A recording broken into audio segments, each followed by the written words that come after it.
Welcome to the first Wellbeing Champions podcast. We have decided to put together a podcast for Mental Health Awareness Week with a theme this year being around anxiety. So we really hope that you find listening to the champions' personal experiences and sharing some tips and strategies to be useful, and look forward to hearing any feedback. Thanks very much. Okay then, so I've come to talk a little bit about stress and anxiety and some tips and tools that you might want to use. You can see the accompanying picture. There is a red squishy that's good to have on your desk. So obviously in times of stress, if you're doing a Teams meeting or a Zoom call, it's quite handy to have that. No one can see it. It's under your desk. It's the same as with the mindful stone. You can just hold that in your hand, you can feel it, you can roll it about, you can feel the sensation, and it's a really sort of good grounding and earthing technique. I find that quite helpful in stressful situations.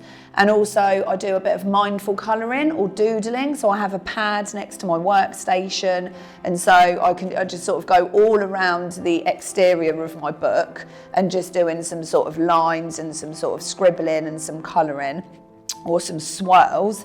And that's actually quite therapeutic because you're working a different part of your brain. Rather than sitting with the stress and anxiety. And I was told once that worrying is like sitting in a rocking chair. It gives you something to do, but it gets you nowhere fast. And I really like that because it's true, isn't it? We were just talking earlier about how your mind can actually have between 60 and 80,000 thoughts per day.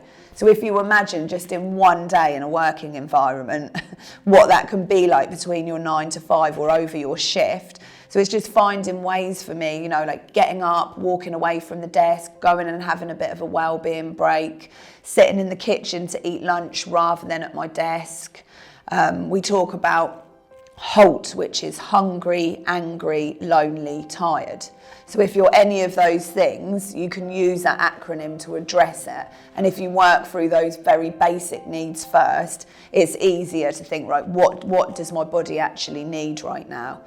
And also I think it's useful if you say, I'm going to have some protected worrying time. So you think, I can't do it in the morning, I'm busy, I've got a call, I can't do it in the afternoon, I've got this and that to do. But at 5 o'clock, I'm going to have some protected worrying time. And more often than not, when you get to that time, you don't actually want to use it because you're sort of trying to decompartmentalise that rather than your mind just being sort of taken over and hijacked by things. I am here to talk about stress and anxiety for something that has never really affected me up until a couple of years ago when I started in the pre-menopause. That hit me really quite hard because, as I've said, I was never that kind of person who ever dealt with stress and anxiety, and coming into work on a daily basis, dealing with pressures in work and other things that happen in our jobs, it's really hard to switch off from, and you need to find a way of coping with things. One of my big things is to just go and take my dog for a walk and just switch off from everything. Also, another thing that I do highly recommend and have taught myself is a lot of self-care. So going home from work, whether that's taking what is left of a sweaty makeup face off and pampering and shower, nice clean fresh PJs is actually really good for winding down. Well, I'm here to talk about anxiety and stress. I went through a period of high anxiety about 6 years ago, when I was working in care, but I can't go into details. One of the service users had passed away, and I'd given him CPR and told the other member of staff that was on with me to call the ambulance straight away and tell them it's an emergency. And it finished up with a big inquiry and an inquest which lasted 6 months, and through that 6 months I was not getting a lot of sleep. I was mulling it over in my mind whether I did it right or whether I did it wrong. And eventually it was declared by the coroner that we, the members of staff, did nothing wrong. It was a management thing. They didn't put something in place that was asked for. And I find that when I get stressed or anxious, I read, and that takes it away. You know, if it's an interesting book, I can sit and read it, and sooner or later it's just gone, you know. It's the only way I get through it. So I'm just going to define anxiety. Anxiety is what we feel when we're worried, tense or afraid. This is particularly about things that are about to happen or what we think could happen. Anxiety is a perfectly natural response which we have no control over. It's our innate fight or flight when things make us feel like we're under threat. And this affects our body through thoughts, feelings and physical sensations. Everyone gets anxiety in their life. This could be before an exam or an operation or life events, all sorts. I've lost my train of thought. So when does anxiety become a problem or a mental health problem? Mind define this as when it affects your ability to live your life as fully as you want to. For example, your feelings of anxiety are very strong or last a very long time. Your fears are out of proportion to the situation you're in. You avoid situations that might cause you to feel anxious and therefore it affects your daily life. And your worries become very distressing and are hard to control. So in terms of physical sensations, where I would say that I feel my anxiety the most is in my chest. I get quite a tightness in my chest and I find it quite difficult to breathe. I have to really focus on doing square breathing, which is in for 4, holding it for 4, releasing it for 4, because otherwise I find myself like I try and catch my breath and it just feels really difficult. It's just like that sort of clawing anxiety and I feel myself getting really stiff.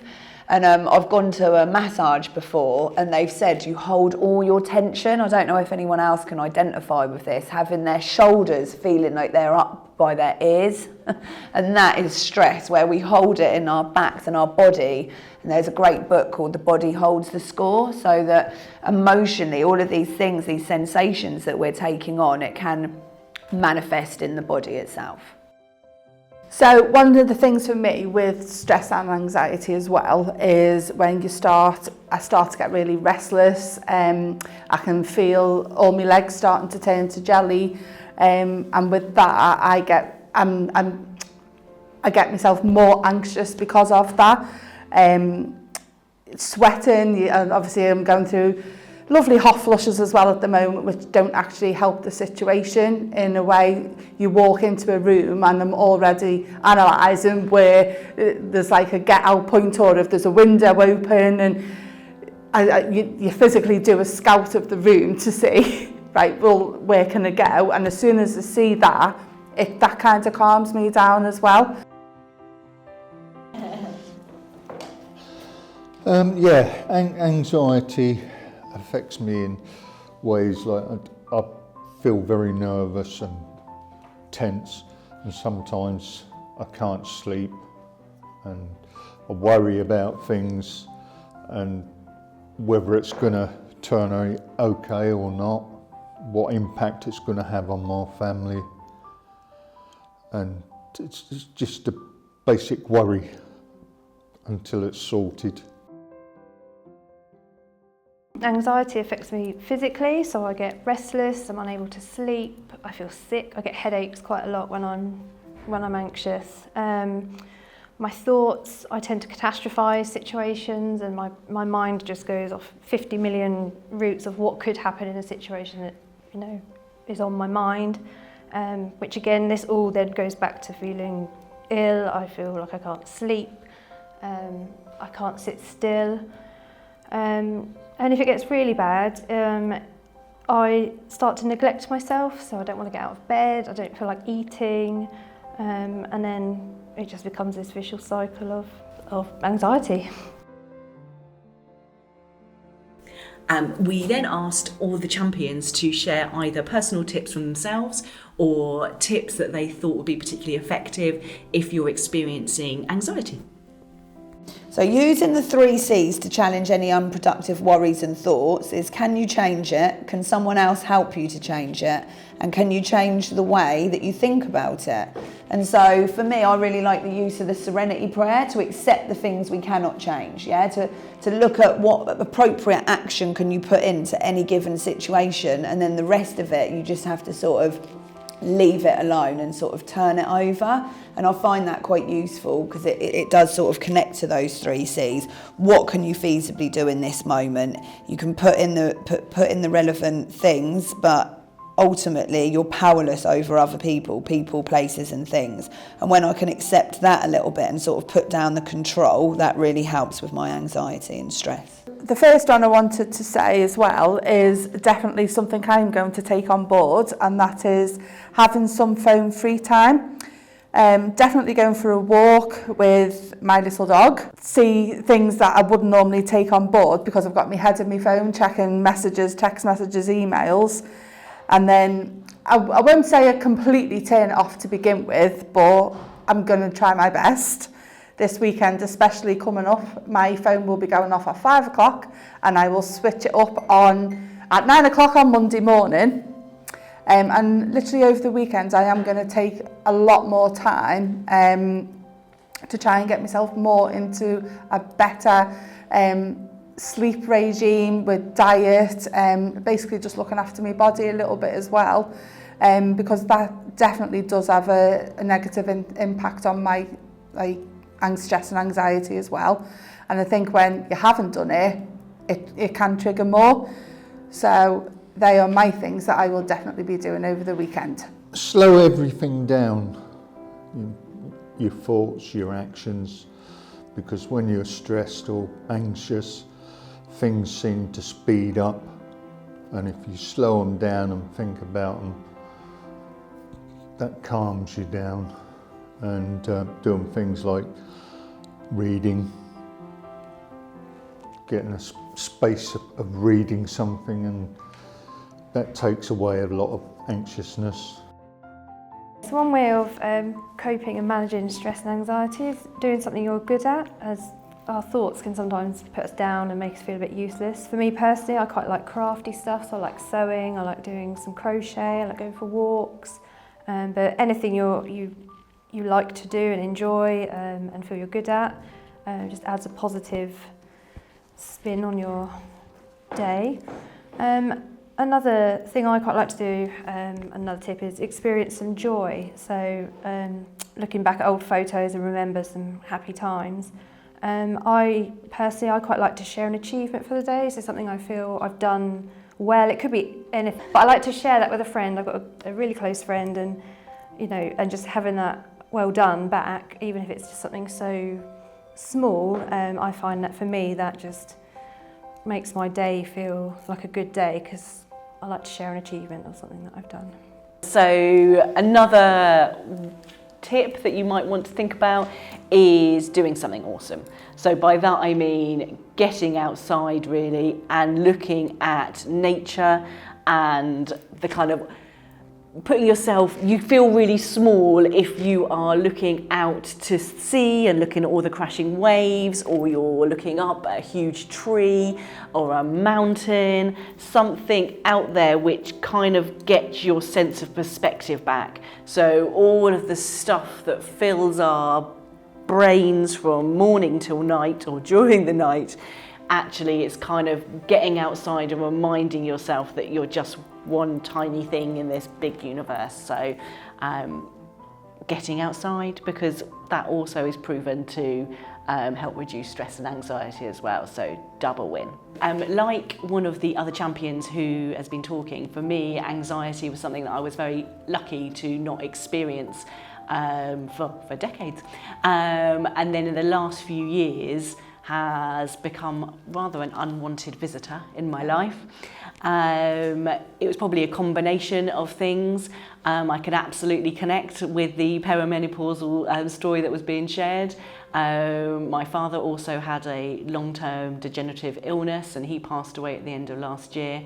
And those kind of combinations of those factors together with teenage children and work being pulled in lots of different directions, suddenly anxiety was a thing where I've had to really suddenly make room for in my life where I didn't want to have to do that.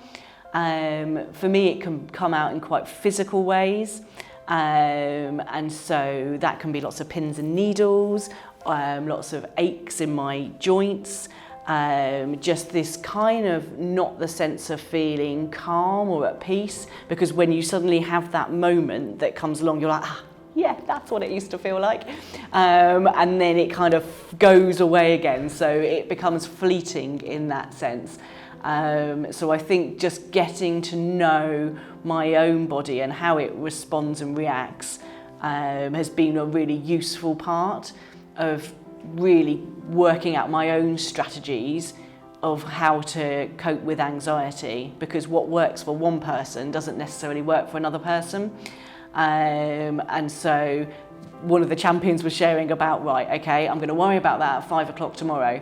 That's a great one, because you have to be really strict with yourself and you have to say, okay, right, no, and it'll keep popping into your head and go, no, I'm going to worry about that at 5 o'clock tomorrow, and you keep repeating that to yourself. But if you can be really strict there, inevitably when 5 o'clock tomorrow comes, the thing that was so pressing in your mind isn't as so. Or it's still there and you're thinking, okay, right, now what can I do to try and alleviate that in some way?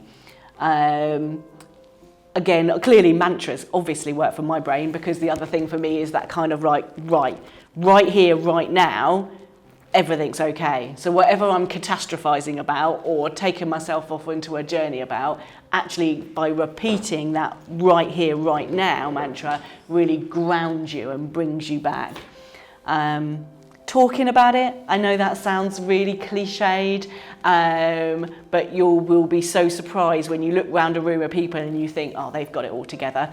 Actually, you are that person that says, I'm struggling a bit today. It's amazing how many other people are, and just not trying to invent a reason for taking some time out for yourself, you know, saying, oh, I've got a bit of a headache or whatever, but actually owning the fact that this is how you feel today just takes the power of that away a little bit.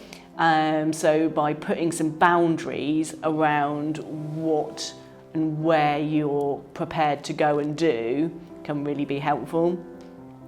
Another cliched one, which I just was so cynical about, that I thought was never going to work in a month of Sundays, was the gratitude list. It's everywhere. Everywhere you look, if you look about anxiety, it's like, right, gratitude list, think of things that you're grateful for today. And I was just the world's biggest cynic. And then I was like, right, okay, well, maybe I'll try it, because then I can say, yeah, I've tried it and it was rubbish. And so that was that. And really annoyingly, I tried it and now I miss it if I don't do it. So that's annoying. And it's the actor at the end of the day, just thinking of the little things that you're grateful for. So once you get into the habit of it, your brain starts to seek out moments and think, actually, that little thing there where somebody, I don't know, made me a drink, that was a really lovely thing. So it kind of refocuses the brain to just put a different slant on things, really. Hi, I'm Josh, a part of the courseware team here at My Learning Cloud. It's my job to help develop new training and e-learning courses, and as part of Mental Health Awareness Week, we've created a new piece of e-learning that focuses on this year's theme of anxiety. The new course, titled Anxiety Awareness, is designed to provide learners with the tools to help support individuals that live with anxiety. The old version of the course was initially joined with the topic of depression, as the two conditions can be inseparably linked in a single individual's experience. However, the new version separates anxiety from depression, recognizing the need for distinct approaches in understanding and managing these mental health conditions. The course begins by demystifying anxiety, exploring its various types such as generalized anxiety disorder, panic disorder, and social anxiety disorder. Participants gain a nuanced understanding of the condition's impact on individuals. We will also learn about statistics in the UK. For example, did you know that 6 in 100 people in the UK live with generalized anxiety disorder? and 1 in 100 people experience panic disorders. Our approach to e-learning focuses on lived experience. We will explore what it can feel like to live with anxiety from a variety of perspectives. We will explore the long-term physical impacts of anxiety, such as migraines, memory problems, and even lowered immune systems. It can be surprising to learn that anxiety can have long-term physical impacts. The course will look at some lifestyle changes that can help mitigate these problems. The social impacts of anxiety are amongst the most noticeable to others, as it can impair the individual's ability to socialise. We'll look at types of treatment like self-help, talking therapies, and common medications. Finally, the course will turn the focus onto the learner and discuss how they can support their own mental health as they support others. We're extremely excited to release this course and hope it has a positive impact on the well-being of both the learners and those they support.